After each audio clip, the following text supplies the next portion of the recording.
Fala pessoal, tudo bem? Aqui é o professor Celso Ramos para mais uma aula de biologia. Vamos agora estudar um pouquinho sobre fósseis, né, pessoal? A gente vai responder algumas questões envolvendo fósseis. Eu aproveitei para, enquanto eu estava montando essa aula, eu resolvi colocar uma questão envolvendo datação por carbono 14. Na aula teórica eu não expliquei para vocês como é que faz, né? Como é que se sabe a idade de um fóssil por meio da datação por carbono 14. Por isso que eu coloquei logo como a primeira questão, porque essa aula só se entende mesmo a gente respondendo questões, tá? Provavelmente não caia questões desse tipo. Mas se cair, você que é aluno da plataforma Gonçalves Dias vai estar preparado, porque é uma questão que envolve um pouco mais, é uma questão mais elaborada, tá? A gente pode encontrar ela principalmente no Enem, que são questões que envolvem conhecimentos não apenas de biologia, mas envolvendo matemática, física, química. E essa questão, ela envolve esses conhecimentos. Envolve conhecimento de matemática, de física, de biologia e de química, tudo entrelaçado numa questão só. Então, a gente tem que estar bastante atentos, tá? Ela envolve conhecimentos relacionados com cálculos envolvendo radiação, tá? Então, vamos responder aqui. Vamos entender como é que um fóssil ele pode ser datado, como é que a gente sabe a idade de um fóssil, pela técnica do carbono 14. Ela fala o seguinte: a técnica do carbono 14 permite a datação de fósseis pela medição dos valores de emissões beta desse isótopo presente no fóssil. Então, ele já está explicando aqui que a gente consegue datar a idade de um fóssil pelo método do carbono 14, analisando o quanto que existe de carbono 14 no fóssil, tá? Para um ser em vida, o máximo são 15 emissões beta por minuto para cada grama. Ou seja, quer dizer o seguinte: cada grama de fóssil que é encontrado tem que liberar, se for, por exemplo, né, não é fóssil, né? Cada grama de um ser vivo. Cada grama de um ser vivo, ele vai liberar 15 emissões beta desse tipo de componente radioativo, tá? Após a morte, a quantidade de carbono 14 se reduz pela metade a cada 5.730 anos. Esses dados que foram colocados aqui vai nos ajudar a responder essa questão. Aí ele fala o seguinte: considere que um fragmento fóssil de massa igual a 30 gramas foi encontrada em um sítio arqueológico e a medição da radiação apresentou 6.750 emissões beta por hora. A idade desse fóssil em anos é quanto? Qual é a idade desse fóssil? Levando em consideração que o fóssil tem 30 gramas e que ele apresenta uma liberação de radiação de 6.750 emissões beta por hora. Então, vamos lá. Para me responder essa questão, eu vou explicar para vocês como é que funciona aqui a datação por carbono 14. Nós sabemos que nos organismos vivos, a quantidade de carbono 14 presente é igual à quantidade de carbono 14 existente na atmosfera. Aí você pode até perguntar, por que isso acontece? Vamos lá. Na atmosfera, nós encontramos CO2, gás carbônico, certo? Só que esse carbono que está presente no CO2 pode ser carbono 12 ou pode ser carbono 14. O carbono 12, né, o carbono que tem massa número 12, é um carbono normal, que não é radioativo. O carbono 14, ou seja, o carbono que tem massa igual a 14, ele é radioativo. E ele é resultado da conversão do nitrogênio 14. Ou seja, como na atmosfera tem gás nitrogênio, esse nitrogênio que tem massa número 14, ele pode sofrer bombardeio de radiações cósmicas, tá? Essas radiações cósmicas podem alterar o átomo de nitrogênio, transformando ele em carbono, do tipo carbono 14, que é radioativo, certo? Então, a concentração de carbono 14 na atmosfera, ela vai ser igual à quantidade de carbono 14 presente no corpo dos seres vivos. Por quê?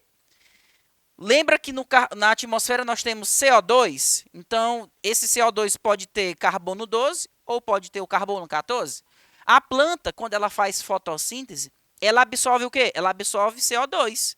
ela não vai distinguir se o CO2 tem carbono 12 ou se tem carbono 14. Ela absorve o que tiver à disposição dela. Então, a planta ela absorve o carbono 14 proveniente da atmosfera, tá? E ela vai fazer fotossíntese, consequentemente, ela vai produzir carboidratos. Esses carboidratos vão fazer parte do corpo da planta. Então, vai conter carbono 14 na planta. Só que quando eu tenho um animal, um ser vivo que é heterótrofo, se alimenta de planta, ele vai consumir o carbono 14 que está presente na planta. Então, esse carbono 14 também vai estar no corpo desse indivíduo. E como ele tem que se alimentar constantemente, então ele sempre está renovando o carbono 14 que está no seu corpo, tá? Então, como a gente viu na questão, a quantidade de carbono 14 que está presente no corpo de um ser vivo, ela libera essa quantidade bem aqui de radiação, 15 emissões beta por minuto para cada grama do corpo de um ser vivo, certo? Essa quantidade de emissão, ela vai passar a diminuir somente quando o indivíduo morre. Porque quando ele morre, ele não vai poder mais se alimentar, né, pessoal? Então, se ele morreu, ele deixa de se alimentar, então ele vai deixar de fixar carbono 14, ok? Então, esse indivíduo aqui, ó, quando ele morre, o corpo dele vai ser decomposto, ok? Da mesma forma, essa planta, quando ela morre, a estrutura dela vai também ser decomposta. E o carbono 14, que vai estar presente tanto no corpo da planta quanto no corpo do animal, que deixou de assimilar carbono 14, esse carbono 14 que está ali presente vai começar a sofrer decaimento radioativo. Ou seja, o carbono 14, nessa imagem aqui, ó, ele vai ser convertido novamente em nitrogênio 14. E quando isso acontece, ocorre liberação de radiação. É justamente essa radiação que a gente mede nos fósseis, tá certo? Então, vamos lá. Considere um fragmento fóssil com massa igual a 30 gramas. Foi encontrado um fóssil com 30 gramas, tá? Em um sítio arqueológico. E a medida da radiação que foi apresentada foi de 6.750 emissões beta por hora. Então, essa foi a quantidade de radiação que essas 30 gramas aqui produzia, ok? Então, vamos lá. Considerando que, para um ser em vida, há a emissão máxima de 15 emissões beta por minuto, tá? Considerando uma hora, nós podemos dizer o seguinte, ó, ele não deu esse valor, 15 emissões beta para cada grama, só que aqui ele deu o quê? 30 gramas do fósforo que foi encontrada, só que aqui nós temos por minuto, tá? Só que nesse dado que foi dado aqui, ele está apresentando em hora. Então, a gente vai ter que transformar esse dado aqui em hora. Então, vamos lá. Nós sabemos que, considerando uma hora, nós podemos dizer que são 15 vezes 60, porque cada hora, né, tem 60 minutos. Então, ele vai liberar, o indivíduo vivo, ele libera 900 emissões beta por hora. Tá certo? Agora é o seguinte, eu guardei esse dado. Considerando que essas emissões são para cada grama, e como a massa que foi encontrada pesava 30 gramas, vamos lá. Eu vou pegar esses 30 gramas, vou multiplicar por 900 emissões por hora, para saber quanto de radiação que essas 30 gramas libera, tá?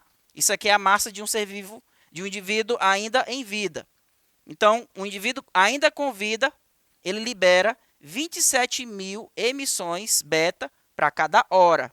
Então, esse é o valor que cada grama de ser vivo vai liberar, tá? 27.000 emissões beta para cada hora por grama, tá? Agora, vamos imaginar o seguinte, não foi encontrada um fóssil que estava liberando 6.750 emissões beta por hora? Então, a gente sabe que a cada 5.730 anos, essa quantidade de emissão aqui, ela cai pela metade, tá? Sabendo disso, a cada 5.739 anos, a quantidade de emissões, ela cai pela metade, tá? Então, quando o indivíduo ainda está com vida, ele libera 27.000 emissões beta por hora para cada grama. Depois de depois de 5.730 anos, tá? É 5.730 anos, esse valor de 27 mil vai cair para 3.500, porque é a metade, tá? Ainda não chegou nesse valor de 6.750. Então, vamos lá. Esse valor agora, quando ele cai pela metade, a metade de 13.500 é 6.750 anos. Então, você percebe que para ele chegar nesse valor, passaram-se 2 meia-vidas, tá? Pessoal, esse número aqui é 5.730. Então, eu tenho 2 meia-vidas. O que é uma meia-vida? É a quantidade de tempo que leva para que a emissão radioativa caia pela metade, tá? Então, vamos lá. Passaram-se, nesse caso, 2 meia-vidas, para que de 27 mil emissões, caísse para 6.750 emissões beta por hora. Então, se eu tenho 2 meia-vidas, cada meia-vida é 5.730, eu vou pegar esse valor e multiplicar por 2. Ou seja, esse fóssil de 30 gramas, que está liberando essa quantidade de radiação de carbono 14, ele tem uma idade de 11.460 anos. Significa dizer que o indivíduo que foi encontrado, esse fóssil que foi encontrado, ele morreu há 11.460 anos, que foi o momento em que ele deixou de absorver carbono 14 por meio da alimentação. Vocês percebem que é uma questão um pouco mais complexa, tá? Que envolve aqui matemática, física e biologia, tá? Então, vamos para a próxima questão, pessoal. A próxima questão, ela diz o seguinte: existem várias evidências que sustentam o fato de que a evolução aconteceu e acontece nos dias atuais. Dentre elas, podemos citar os fósseis, que são restos ou vestígios preservados da existência de organismos que viveram no passado. A respeito dos fósseis, marque a alternativa incorreta. Então, tome cuidado, a alternativa incorreta, tá? Então, se você estiver respondendo uma prova, até coloca aqui, marca sublinha esse nomezinho incorreto, porque senão você pode marcar a alternativa correta. Letra A. Os fósseis evidenciam que, há milhares de anos, as espécies existentes eram diferentes das atuais. Com certeza, né, pessoal? Quando a gente olha para um fóssil que é bem antigo, a gente percebe que ele é totalmente diferente das espécies que existem atualmente. Os fósseis eles ajudam a derrubar por terra os argumentos do fixismo, que é uma teoria que explica que as espécies ancestrais seriam iguais às espécies atuais. Isso é totalmente ao contrário do que a gente pode perceber, constatar por meio dos estudos com os fósseis. Então a letra A está correta, só que ele quer a alternativa incorreta. A letra B diz: através dos fósseis é possível observar claramente a evolução de cada espécie, pois não há falhas no registro fóssil. Pessoal, quando ele diz aqui que não há falhas, tá? Isso aqui está errado. Então, a letra B é a alternativa incorreta. Por quê? O que são essas falhas? Quando ele diz que não há falhas no registro fóssil, é como se existissem fósseis de todas as espécies antigas. E, consequentemente, a gente tem sim falhas. A gente não encontra, por exemplo, as famosas espécies de transição, que o Charles Darwin tanto falava. O que é uma espécie de transição? Ela é conhecida como elo perdido.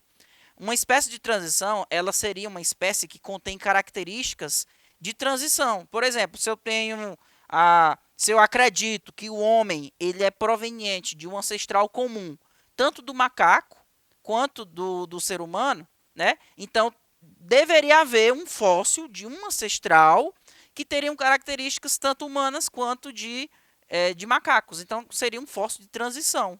E nós não encontramos esses fósseis. E então a gente diz que existe falha, existem as falhas de registro fóssil, tá? Vamos ver se a letra C realmente está correta. Letra C diz: com o uso dos fósseis, é possível até mesmo entender as condições climáticas da época em que aquele organismo viveu. Com certeza. Por exemplo, a gente pode citar fósseis de pegadas. Por que a gente tem hoje fósseis de pegadas? Aquele local onde ocorreu aquela pegada, consequentemente, pode ter sido um local alagadiço, né? Um grande dinossauro pisou ali, pisou na lama, certo? e, sei lá, por alguma situação que nós não sabemos, aquela pegada ficou conservada. Mas aquele fóssil ele mostra que aquele local era um lugar que provavelmente pode ter sido uma região alagada, uma região que chovia bastante. Então, o registro fóssil ele ajuda a fazer essa previsão. Então, a gente leva em consideração várias características do fóssil, tá, pessoal? Não é apenas uma característica em questão. Mas a letra C está correta. Vamos para a letra D. O que é que tá, se ela está errada ou se ela está correta mesmo? Para descobrir a idade de um fóssil, muitos pesquisadores utilizam um método de datação por carbono 14. Nós acabamos de responder uma questão, né, envolvendo esse método. O que consiste o método de carbono 14? Consiste em comparar a quantidade de carbono 14 presente no fóssil com a quantidade de carbono 14 presente na atmosfera, certo? Consequentemente, o que tem de carbono 14 no fóssil é menor do que o que tem na atmosfera, certo? E nós acabamos de ver na primeira questão que a quantidade de carbono 14 cai pela metade num período de tempo de 5.730 anos. Então, com base nessa informação, a gente consegue descobrir a idade de um fóssil, tá certo? E a letra E. Nem todos os seres que morrem tornam-se fósseis, uma vez que uma série de condições especiais é necessária para que a fossilização aconteça.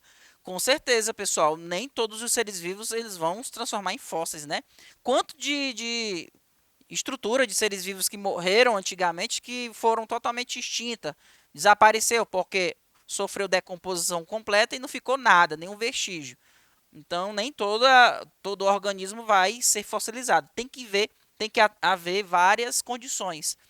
Por exemplo, os fósseis que são encontrados atualmente que sofreu algum tipo de soterramento rápido. E aí ele foi submetido a altas pressões. E isso terminou impedindo o processo de decomposição. Então, são várias as situações que fizeram com que os vestígios de um ser vivo possam ser conservados, tá? Vamos lá, próxima questão. A teoria sintética da evolução reúne evidências genéticas, bioquímicas, histológicas, embrionárias, biogeográficas que reforçam a teoria proposta por Charles Darwin para a evolução das espécies. Então, como vocês puderam ver, tem várias evidências segundo os teóricos, né? Evidências genéticas, justamente a comparação do material genético dos seres vivos atuais com os indivíduos antigos. As evidências bioquímicas é justamente a análise dos tipos de moléculas presentes no corpo dos seres vivos antigos, tá? Evidência histológica, histologia é a ciência que estuda os tecidos que formam os seres vivos. Então, evidências que estudam os tecidos desses fósseis, evidências embrionárias, ou seja, a comparação dos embriões com os indivíduos atuais, evidências biogeográficas, que reforçam a teoria proposta por Charles Darwin para a evolução das espécies. Os fósseis foram uma evidência importante para reforçar essa teoria. Esse exemplar, visto abaixo, de Brannerion lato, peixe fóssil do Cretáceo, é muito comum na bacia do Araripe. A respeito dos fósseis, é correto afirmar. Vamos lá. Qualquer resto de ser vivo pode ser considerado um fóssil? E aí, pessoal, qualquer resto de ser vivo, será que pode ser considerado fóssil? Eu vou ler as outras alternativas, tá? Ainda não foram encontrados fósseis humanos. Meu Deus, quantos fósseis humanos não foram encontrados, né? A gente pode até citar os fósseis que foram encontrados na Serra da Capivara, lá do Piauí, tá? Apenas restos de seres vivos com milhões de anos são fósseis? Letra D. São considerados fósseis restos de seres vivos com mais de 11 mil anos? Ainda não foram encontrados fósseis de bactérias. Então, a única alternativa correta aqui, pessoal, vai ser a letra D. São considerados fósseis restos de seres vivos com mais de 11 mil anos. Então, ele quer aqui, pessoal, ó, a alternativa correta vai ser a letra D. Então, pessoal, a gente falou sobre os fósseis, respondemos algumas questões. Trabalhei uma questão um pouco mais complexa, que foi a primeira questão.